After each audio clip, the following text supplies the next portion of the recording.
ఒంటరిగా ఉన్నప్పుడు నీ మెదడు పాత జ్ఞాపకాలు తెస్తుంది. నీ తప్పుల్ని మాత్రమే గుర్తు చేస్తుంది. అప్పుడు నీకు ఇలా అనిపిస్తుంది, నాలోనే ఏదో లోపం ఉందేమో. కానీ నిజమేంటంటే, ఒంటరితనంలో నీ మెదడు నెగటివ్ ప్యాటర్న్స్ క్రియేట్ చేస్తుంది. అవి నిజాలు కావు. అవి కేవలం థాట్స్ మాత్రమే. నీ ఆలోచనలన్నీ నీ నిజమైన స్వరూపం కాదు. అందుకే ఒంటరిగా ఉన్నప్పుడు వచ్చే ప్రతి ఆలోచనని నమ్మకూడదు. Remember this. నువ్వు ఒంటరిగా ఉన్నావు అని కాదు, నువ్వు బలహీనుడివని.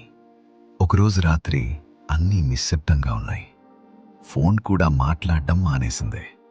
అప్పుడే నీ మెదడు మొదలు పెడుతుంది, నువ్వు సరిపోవు, నీతో ఎవ్వరూ ఉండరు, నీ లైఫ్ ఇలా అయిపోతుంది.